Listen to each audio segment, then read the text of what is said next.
Some of you might know Palo Alto Networks as the inventor and the leader in next-generation firewalling. And that's true. That's what we're doing. But since a very long time, we're evolving. And nowadays, we do have a very broad offering. We do call it a security operating platform. And part of that is a very broad offering with regards to cloud. And I will be focusing a little bit on the cloud part during my presentation. So whenever I talk to my peers on customer side, typically I ask them, so what's driving you? What are your targets? What does keep you up at night? And oftentimes the IT security says, well, we're getting pushed by business for becoming more agile. And the problem they're facing is that they do have this very broad, complex security environment, which they have proudly built over 1 or 2 decades. They do have tons of vendors, tons of different solutions. And oftentimes, it's pretty hard for them to really realize what the requirements from the business are asking for. I just recently had a conversation with one of the customers, and he said, look, we just made an analysis for the business processes, and if a new application is being requested, it takes the server and infrastructure folks a couple of hours. It's well scripted, virtualized, working pretty well. From the application development side, it takes them a few days, and they do have to put some data on. They do have to do some customization. And when it comes to the security, it takes us weeks. And oftentimes, it's not even done in the first run because nobody really understands what we're talking about. So that's kind of a big problem for some of the customers. Some are being pushed towards cloud, and I will go briefly into that in the follow-up of the presentation. Another big topic is the evolving endpoint. So the majority of customers do see a very big benefit in having a well-working digital workplace, right? So you can use basically any device everywhere for getting access to the core applications which you're using as an employee. Always keeping in mind, it needs to be secure. Nobody wants to get breached. Business is valuable, and the brand needs to be protected. When I started my first engagement with a pure cloud vendor, that was 2009, I was having conversations with German companies, and they were saying, no, we're not going to the cloud. It's not happening. We're not allowed. Go away. Nowadays, if I just look at the very same companies with a new CIO or sometimes CEO, they do have a complete shift. So it's cloud first, cloud only, so that's one part of them. And the other one is more stumbling towards cloud because it caught them by surprise. So business units show up and they said, well, we do have this application. It's running perfectly for the business. We're not sure about security. What's your opinion on that? So the question is not any longer when or if you're going to the cloud. The question is more, where does your data go, right? So where is your data resisting in the future? And obviously, one of the core questions is, if we're talking about data, what about security? And as this is a natural follow-up question for me, when I asked this, the very same customer, I asked them, so how do you make sure that this is all secured? Typically, the answer I'm getting is, well, we're using a cloud service. It's secure.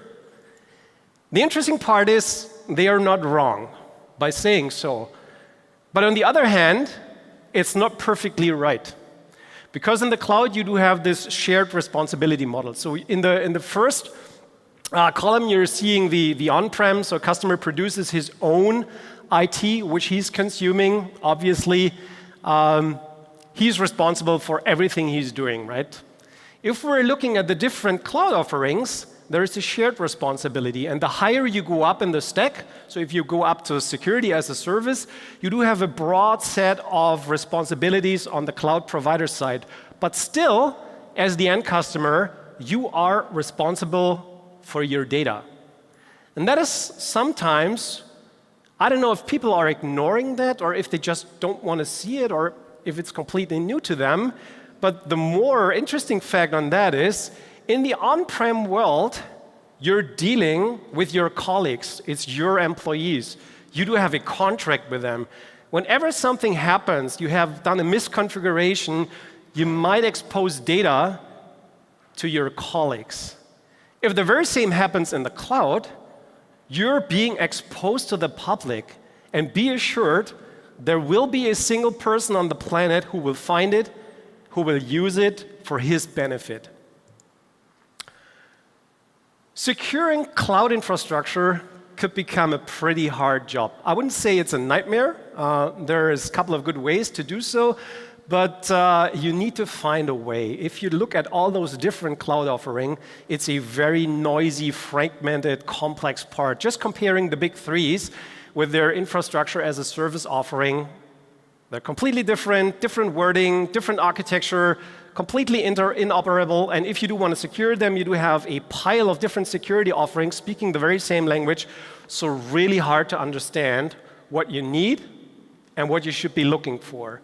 If I look at the early stages projects that we're seeing, they're basically being built like a prototype. So folks are projecting, they're building, and someday they do have a 1.0 final product, which is delivering the functionality the business requires. The problem is, typically they don't focus so much on the structure and on the security. They're more focused towards functionality. And obviously, it's hard to maintain, it's hard to reproduce, and it's prone to human errors. That's just the nature of that. And on top of that, and that's the beauty of cloud, cloud itself is pretty agile. You see new features, new functionalities, new vendors on a daily basis. And typically, those businesses, they say, perfect, we just need that, we want that, let's introduce it to our stack. So, as I said, we do have a couple of products which do look at security in clouds. And I have some numbers here, which I found pretty interesting. So if we do compliance checks for cloud infrastructures, we find that close to 60% of the infrastructure environments we have investigated don't have any infrastructural security at all. So they run with a default VPC configuration, period. Secondly, if you compare the internal password requirements with the public cloud ones, it's weaker. So nobody ever thought about that. And the offerings that are available, so roughly 50% of that, are not even using what's already there, like multi-factor authentication. If we're looking at the really critical parts, some of the infrastructures run with a single account, with a root account. So once this gets compromised, I do have complete access to your environment, can shut down, can do whatever I want. In some of the S3 buckets, users do have the capabilities of doing a complete delete globally. So whatever has been there yesterday might not be there today. And thank God you do have good data protection and backup and recovery. But that's kind of an interesting starting point. So talking to security, to the operational security, I think this makes it pretty obvious that that needs to change. And oftentimes, those DevOps folks, they try to make a big way around those security folks because it slows them down. And the security folks say, well, they're speaking a complete different language. They do have complete different wordings, concepts, etc. But you need to enforce the very same policies to the public, at least the very same to the public, which you do have in your on-prem world. It needs to be simple. So if you slow down business, if you slow down DevOps folks, they will not become your friends, and probably your approach will be broken right with the first day. So you need to give them tools, you need to give them mechanisms which they can use with their own automation framework, with their own way of doing things, without being disturbed by the week-long process of implementing security. And for sure, it needs to be extended, right? So once a new offering shows up or once a new vendor shows up, your security needs to adapt frictionless to that. From the strategy point of view, you might find it interesting that my first point on this slide would be the mobile endpoint.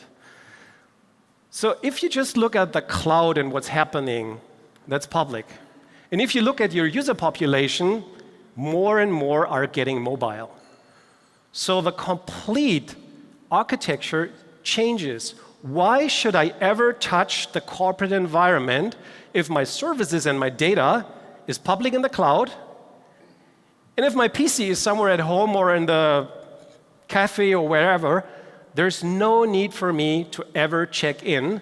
On the other hand, it could even slow me down, so the user experience gets worse if you force them to VPN back to headquarters and then go back to the cloud, right? So you need to have a look what you do with the mobile devices, and that's a perfect coincidence to do other things as well, and I will touch on that briefly.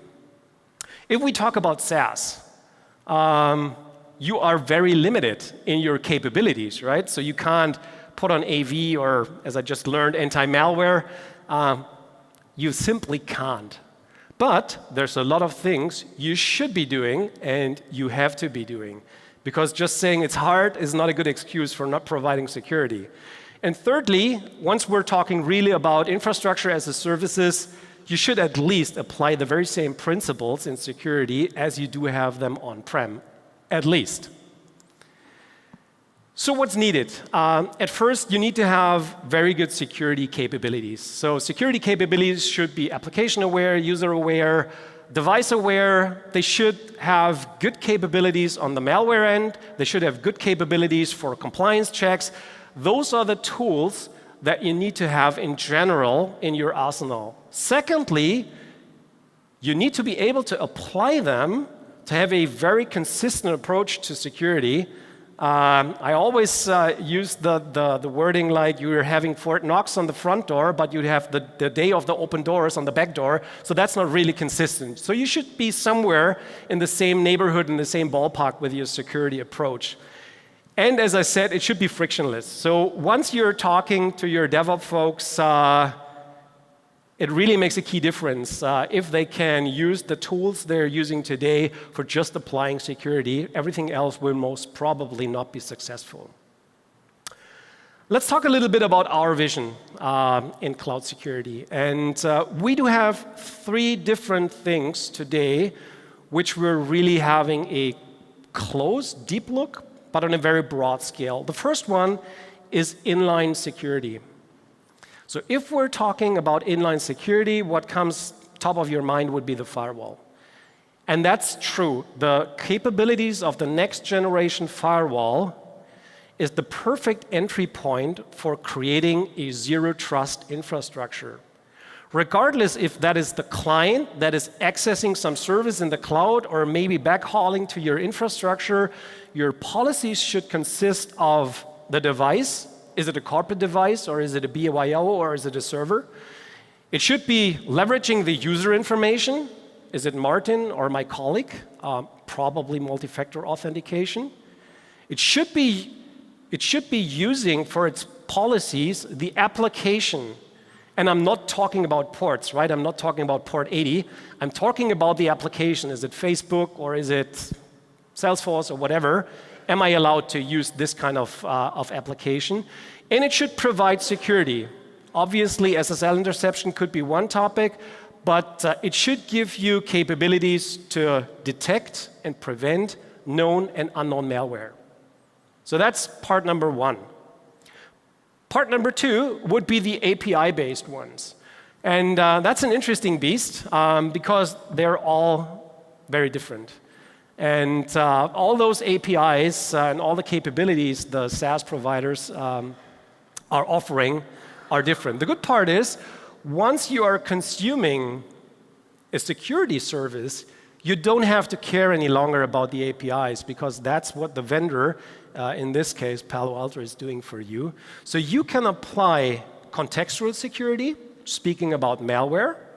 You can apply things with regards to data loss prevention, and you can do compliance checks. With whom are you sharing data? What kind of data are you sharing? Who is accessing your data? And this is being done from a top-level view, right? So there's lots of things that can go wrong, sometimes not known to people. They're just doing it with a good intention because they might not know the technology. So this is giving you a complete different view from a compliance point of view. And thirdly, the endpoint. I already mentioned the endpoint. Flexibility on the endpoint, that's something the business is asking for, and employees definitely love it, including myself. But from the security perspective, the endpoint is kind of a complex piece, right? So you do have your legacies, so you do have your kind of compliance, and now you do have all those new things which are happening, but it's a good moment in time to use the coincidence of cloud security for having a look at the endpoint as well, because definitely the ways you're communicating are different. You need to prevent unknown malware. You need to be careful about zero-day exploits. You need to steer the traffic. We already talked about, and probably multiple times, about zero trust initiatives. And something could be happening, right? So even EDR, so post-breach or user behavioral analytics, could be another topic which you would be interested in. Speaking about security and cloud. So I've heard a couple of, or I've seen on a couple of slides, AI, ML, analytics. So we're talking all in the same ballpark. We're using all the same kinds of ideas. Some are using it a bit more in the marketing framing. I wouldn't call it AI. It's for the majority of times it's machine-based learning, or it's simply just some algorithms. But there's two key elements which you typically need, and this is where cloud comes really handy. So number one, for applying machine-based learning and algorithms, you need to have access to data. You might say we're doing that since quite a time. We're having a capable CM. But if you talk to the analysts, they will tell you, well, when I make a query, I can have a real big mug of coffee before the answer comes back. So you do have the data, but it's really hard to work with them because you don't have the capacity. And even harder, you don't have the algorithms oftentimes which are interesting to you. So, and that adds again up to what I already called this big step of, or this big chunk of security which you have piled up over the last 2 decades. So you're just acquiring another piece of software, another piece of maybe appliances to get a hold of this new algorithm which could give you user behavior or whatever kind of interesting algorithm, but you just have those tiny little keyhole which you're looking through, right? You're not seeing the whole environment. The algorithm might be good, but it doesn't see enough data. So what we're thinking about that is from my point of view, quite clever. We do see a lot of different types of data. We do see cloud information. We do see network-based logs. We do see endpoint logs. We're just consolidating all those log informations in one place. We're leveraging the cloud, so the agility which you do have in cloud to manage really big data pools. On top of that, we do have a framework which does allow us to run applications on that. And that is an open framework, so it could be a Palo Alto Networks application, could be your own application or a third-party vendor, whatever kind of application helps you to do your security business. And once your algorithm found something, could be user behavioral or it could be whatever kind of nature, you can feed that back into the architecture to really apply security. And that is what we do call the security operating platform. So all those different technologies which I already mentioned, network, cloud, endpoint, are feeding into the application framework. You can apply different algorithms. As I said, could be user behavioral or could be malware, whatever. And then you can feed that information back into the infrastructure for preventing or for blocking or for containing or just for triggering your SOC to go maybe into an additional response using the EDR capabilities on the endpoint. And with that, I'm finished, and I'm thanking you for taking the time to listen to my presentation. And I think we're now at a break, right? Yes, thank you very much, Mr. Zeitler.